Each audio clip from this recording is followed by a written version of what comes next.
दोस्तों, Drupal module development के एक और वीडियो में आपका स्वागत है। ठीक है।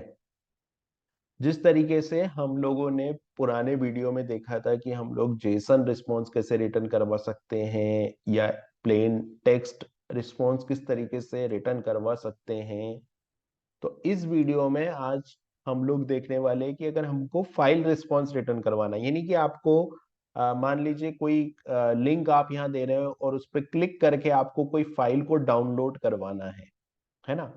केवल डाउनलोड का काम है, आपको फाइल को स्टोर नहीं करना है, आपको फाइल को कुछ स्टोर नहीं करना है। रिक्वायरमेंट ये है कि आप जैसे ही इस लिंक पे क्लिक करो, है ना, तो फाइल जो है वो डायनामिकली कंटेंट के साथ जनरेट हो, डाउनलोड हो जाए। तो इस काम को हम लोग ड्रूपल के अंदर किस तरीके से कर सकते हैं कि अगर हमको फाइल को डाउनलोड करवाना है केवल डायनामिकली कंटेंट के साथ, तो वो किस तरीके से किया जा सकता है। इसका मैं एक एग्जांपल पहले आपको डेमो दे देता हूं, जो मैंने कोड लिखा है उसमें।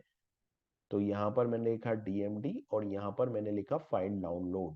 राइट, अब जैसे ही मैं इस यूआरएल को क्लिक करूंगा, आप देखोगे यहाँ पर एक फाइल जो है वो डाउनलोड हो जाएगी। क्योंकि देखिए यहाँ पर आप देख रहे हो अभी ये डाउनलोड 1 है ना, तो डाउनलोड 2 आ जाएगा। अब इसका जो कंट्रोलर है वो मैंने ये बनाया हुआ है। तो आप जैसे ही यहाँ पर क्लिक करोगे, पेज जैसे ही जो है वो, देखिए फाइल जो है वो डाउनलोड हो गई यहाँ पर। ये फाइल का साइज भी यहाँ पर दिखा रहा है।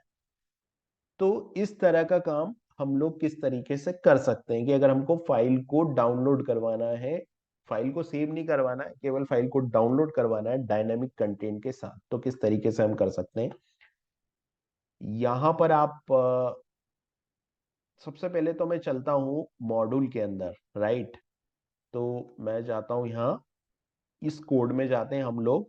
और यहाँ पर आप देखोगे कि ये जो फाइल है, राइट, यहाँ पर आप देखोगे ये मैंने एक कंट्रोलर यहाँ पर लिखा है। ठीक है, अब इस कंट्रोलर का क्या काम है। तो ये जो कंट्रोलर है, ये जो कंट्रोलर है वो क्या करता है कि यहाँ पर मैंने एक कंट्रोलर लिखा, और इस कंट्रोलर का यहाँ पर ये जो है वो कंट्रोलर का पाथ है, और यहाँ पर ये जो है वो टाइटल है। टाइटल के बाद में यहाँ पर ये जो है वो मैंने एक कंट्रोलर क्लास यहाँ पर बनाई है, फाइल डाउनलोड। और यहाँ पर ये विल्ट वाला फंक्शन बनाया है। ये फंक्शन क्या कर रहा है, ये फंक्शन जो है वो फाइल को यहाँ पर रिटर्न कर रहा है। ठीक है जी, ये काम यहाँ पर हो रहा है। तो अभी हम क्या करते हैं, अभी हम चलते हैं कंट्रोलर के अंदर। और सबसे पहले मैं क्या करता हूँ, अब इस कंट्रोलर के अंदर जाता हूँ। तो ये एसआरसी फोल्डर है, एसआरसी फोल्डर के अंदर कंट्रोलर फोल्डर है, और कंट्रोलर फोल्डर के अंदर फाइल डाउनलोड डॉट पीएचपी है। ये आ गया। अब यहाँ पर वन बाय वन सबसे पहले तो मैं इस यूज स्टेटमेंट की बात करता हूँ। ठीक है, तो यूज स्टेटमेंट की अगर हम बात करें तो सबसे पहले देखिए यहाँ पर ये यूज स्टेटमेंट मैंने रखा है, ये तो हमारे मॉड्यूल का नेम है। राइट, ये मॉड्यूल का नेम स्पेस हो गया। नेम स्पेस हो जाने के बाद में ये बेस कंट्रोलर क्लास है, क्योंकि कंट्रोलर हम बना रहे हैं तो यहाँ पर बेस कंट्रोलर क्लास को रखना यहाँ पर जरूरी हो गया है। दूसरा, यहाँ पर हमको ये वाला जो यूज स्टेटमेंट है इसका बहुत इंपॉर्टेंट है, क्योंकि यही हमको बाइनरी रिस्पॉन्स रिटर्न करके देगा, जो कि एक फाइल होगी। ठीक है, डिपेंडेंसी इंजेक्शन का यहाँ पर यूज होगा, इसलिए ये दोनों ही स्टेटमेंट डिपेंडेंसी इंजेक्शन से रिलेटेड है। और फाइल को टेम्पररी तौर पे जनरेट करवाएंगे फाइल सिस्टम के अंदर, तो फाइल सिस्टम यहाँ पर हमने यूज किया है। तो ये यहाँ पर जो है वो ये यूज स्टेटमेंट हो गए इस काम को करने के। ठीक है, फिर यहाँ पर ये क्लास बनाई फाइल डाउनलोड, और चूंकि कंट्रोलर बना रहे हैं तो बेस कंट्रोलर क्लास यहाँ पर ली मैंने, और कंटेनर इंप्लीमेंट किया यहाँ पर इंटरफेस, क्योंकि डिपेंडेंसी इंजेक्शन मेरे को चाहिए। मेरे को डिपेंडेंसी इंजेक्शन का यहाँ पर क्या मतलब है, तो डिपेंडेंसी इंजेक्शन का मतलब यहाँ पर ये है कि मैं हमारे कस्टम कोड के अंदर फाइल सिस्टम का यूज कर रहा हूं, तो फाइल सिस्टम को इंजेक्ट करने के लिए मैं यहाँ पर डिपेंडेंसी इंजेक्शन यूज कर रहा हूँ। जैसा कि आप जानते हैं, डिपेंडेंसी इंजेक्शन के पहले वीडियो में भी हम लोगों ने देखा कि अगर हम लोग डिपेंडेंसी इंजेक्शन का यूज करके किसी डिपेंडेंसी को हमारे कस्टम कोड में इंजेक्ट करते हैं, तो हमको यहाँ पे प्रोटेक्टेड फाइल सिस्टम ये हमको लेना होता है। ये ऑब्जेक्ट लेना होता है जो कि एक प्रोटेक्टेड ऑब्जेक्ट है, तो यहाँ पर मैंने एक प्रोटेक्टेड ऑब्जेक्ट यहाँ पर ले लिया है। इसके बाद मुझे क्या करना है, इसके बाद यहाँ पर मेरे को क्रिएट फंक्शन करना है, क्रिएट कंटेनर। यहाँ से मेरे को वो सर्विस मिल जाएगी जो कि फाइल सिस्टम की सर्विस है। अब जो मुद्दे की बात है वो इस कोड में है, हमने जो भी लॉजिक लिखा है वो कहाँ लिखा है, वो लॉजिक मैंने यहाँ पर इस कोड के अंदर लिखा है।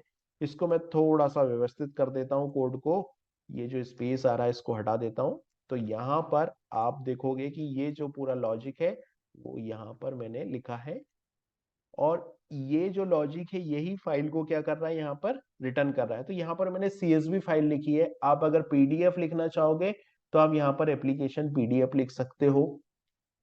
यहाँ पर मैंने URI लिया है, और ये जो पब्लिक फोल्डर है यानी कि जो फाइल सिस्टम के अंदर मैंने जो पब्लिक पाथ दे रखा होगा वहां पर फाइल जो है वो जाकर क्रिएट होगी। तो यहाँ पर जो फाइल है वो क्रिएट होगी साइट्स डिफॉल्ट फाइल्स के अंदर, जो पब्लिक डायरेक्टरी है वहां पे। और ये लिस्ट जो है वो क्या है, ये वो डेटा है। ये कोई भी डेटा हो सकता है जो आप डायनेमिकली जनरेट करेंगे। तो अभी हाल फिलहाल मैंने एक लिस्ट जनरेट की है, यहाँ पर ये नाम हो गया, ये क्वालिफिकेशन हो गया, ये सिटी हो गई, ये कंट्री हो गई, ठीक है। यहाँ पर ये हेडर है, हेडर में कंटेंट टाइप मैंने ये लिखा है, और ये एप्लीकेशन का नाम मैंने लिखा है download.csv। ये हो गया हेडर मेरा। हेडर के बाद में जो दूसरा काम मुझे करना था वो क्या करना था, हेडर के बाद जो दूसरा काम करना है वो, यहाँ पर मैंने फाइल सिस्टम का यूज करके इस पूरे डेटा को सेव किया है। तो ये जो सेव डेटा फंक्शन है ये क्या करता है अपने आप में, ये पूरा डेटा है, ये वो पाथ है जहां फाइल आपको जनरेट करनी है। ये जो है वो, आप अगर पहले से फाइल है तो यहाँ पर क्या करेगा सिस्टम उसको रिप्लेस कर देगा। ये इसके लिए मैंने दिया है कि अगर पहले से फाइल है तो सिस्टम उसको क्या कर देगा, यहाँ पे रिप्लेस कर देगा। और यहां से मैंने रिटर्न करवा दिया है binary file response system header, ठीक है। तो यहां से ये जो फाइल है वो यहाँ पे रिटर्न हो गई है। अब अगर मैं यहाँ पे जाता हूँ और इस URL को रिक्वेस्ट करता हूं, तो आप देख रहे हैं यहाँ पर जो फाइल है वो क्रिएट हो रही है यहाँ पर। तो इस तरीके से हम लोग फाइल को क्रिएट करवा सकते हैं। तो जो मेरी पब्लिक फाइल थी यानी कि साइट्स डिफॉल्ट फाइल्स के अंदर आप देखोगे यहाँ पर डाउनलोड वाली फाइल बन गई। तो अभी ये जो फाइल है वो सिस्टम के अंदर सेव हो रही।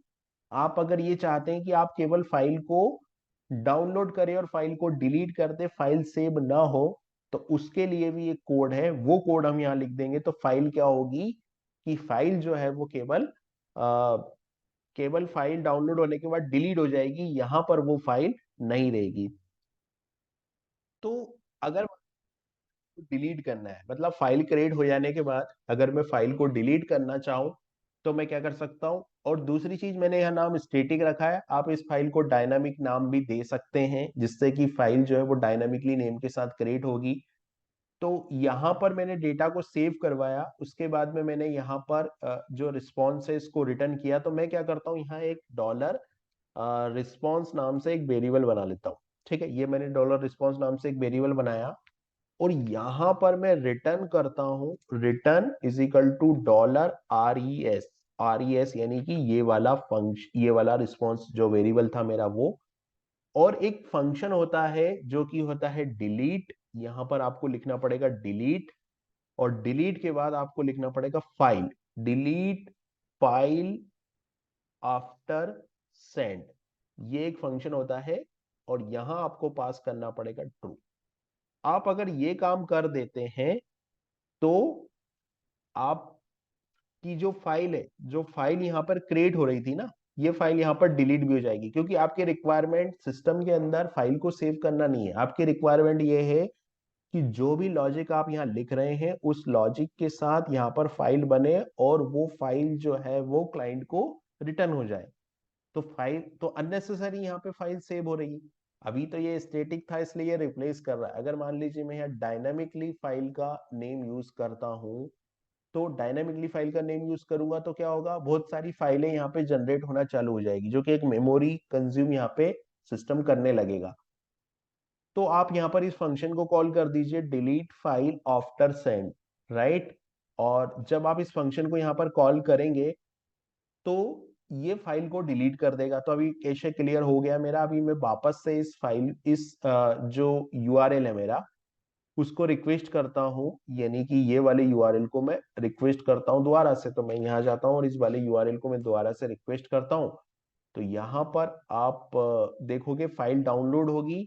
और अभी कितनी फाइल है, यहाँ पे 2 है। तो अभी यहाँ पर डाउनलोड 3.csv मिल जाएगा मेरे को, जिसे ये रिक्वेस्ट कंप्लीट होगी। और यहाँ पर ये वाली जो डाउनलोड फाइल है ये यहाँ से हट जाएगी। ठीक है, देखो यहाँ पर आया 3, ये कितना आया, ये 3 फाइल हो गई और ये वाली फाइल यहाँ से डिलीट हो गई। तो इस तरीके से हम लोग केवल फाइल को एज ए रिस्पॉन्स रिटर्न कर सकते हैं, और सिस्टम के अंदर फाइल को सेव नहीं करना चाहते तो हम लोग नहीं कर सकते हैं।